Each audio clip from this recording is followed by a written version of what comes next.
ഈശോ മിശിഹായ്ക്ക് സ്തുതിയായിരിക്കട്ടെ. പ്രിയമുള്ളവരെ, വചനം പഠിക്കാനായിട്ട് എല്ലാവരെയും സ്വാഗതം ചെയ്യുന്നു. ഈ ആഴ്ച പഠിച്ച 2 വചനങ്ങൾ ആദ്യം നമുക്കൊന്നുകൂടി ഓർത്ത് നോക്കാം. സുഭാഷിതങ്ങൾ 20:20. അപ്പനെയോ അമ്മയെയോ പ്രാകുന്നവൻ്റെ വിളക്ക് കൂരിരുട്ടിൽ കെട്ടുപോകും.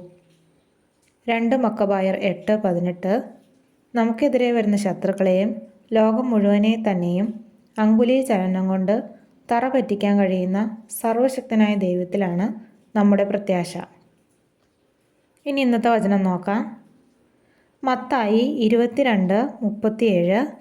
നീ നിന്റെ ദൈവമായ കർത്താവിനെ പൂർണ്ണ ഹൃദയത്തോടും പൂർണ്ണ ആത്മാവോടും പൂർണ്ണ മനസ്സോടും കൂടെ സ്നേഹിക്കുക. ഈ വചനം നമുക്ക് 3 പ്രാവശ്യം ഏറ്റുപറഞ്ഞ് പഠിക്കാം. മത്തായി 22:37. നീ നിന്റെ ദൈവമായ കർത്താവിനെ പൂർണ്ണ ഹൃദയത്തോടും പൂർണ്ണ ആത്മാവോടും പൂർണ്ണ മനസ്സോടും കൂടെ സ്നേഹിക്കുക.